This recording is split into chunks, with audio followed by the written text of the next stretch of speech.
මේ තියෙන මට බර්ත්ඩේ එකට හම්බෙච්ච gold earrings දෙකක්. මට ඒකටම ගැලපෙන්න මෙන්න මේ ring එකත් හම්බුණා.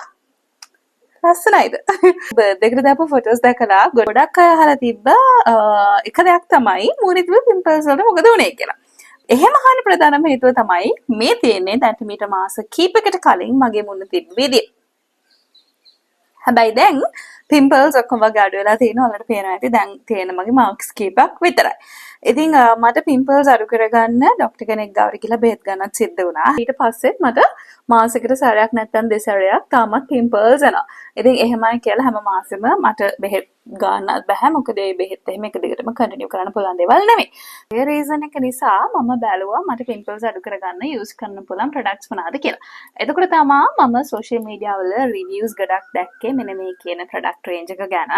ඉතින් රිවිව්ස් හොඳ හින්දාම මමත් ඒක අරගෙන පාවිච්චි කරලා බැලුවා. දැන් මේ ප්‍රොඩක්ට්ස් මොනවාද කියලා මම දැන් පෙන්නන්න. මම මුලින්ම පාවිච්චි කරන්නේ ජනට් පිම්පල්ස් අවුට් මෙඩිකේටඩ් ෆේස් වොෂ් එක. ඇස් වටා හැර මූණේ ආලේප කරලා විනාඩි 2කින් හොදලා අරින්න පුළුවන්. ඊළඟට පිම්පල්ස් අවුට් කොහොඹ මෙඩිකේටඩ් සූදින් පැක් එක ආලේප කරනවා. පැකේජ් එකේ තියෙන ඉන්ස්ට්‍රක්ෂන්ස් වලට අනුව මේ විදිහට විනාඩි 10ක් තියලා ඊට පස්සේ හොදලා අරින්නයි තියෙන්නේ. ඊට පස්සේ ඇක්ටිව් පිම්පල්ස් වලට මම පාවිච්චි කරන්නේ ජනට් පිම්පල්ස් අවුට් රෝලර් පෙන් එක. අන්තිම ස්ටෙප් එක විතර මම පාවිච්චි කරන්නේ පිම්පල්ස් අවුට් ස්පියර්මින්ට් නෝ මාක්ස් ට්‍රීට්මන්ට් එක. මේක මගේ මාක්ස් වලින් ඇප්ලයි කරලා පැය දෙකක් තුනක් තියලා හොදලා අරින්නයි තියෙන්නේ. මට විතරක් නෙමෙයි ජනට් පිම්පල්ස් අවුට් රේන්ජ් එකෙන් 90%ක් දෙනාට සති දෙකකින් පැහැදිලි ප්‍රතිඵල ලැබිලා තියෙනවා. පිම්පල්ස් වලට ඔයාලට විසඳුමක් හොයනවා නම් ඔයාලට පුළුවන් මේ ජනට් එකේ පිම්පල්ස් අවුට් රේන්ජ් එක try කරලා බලන්න.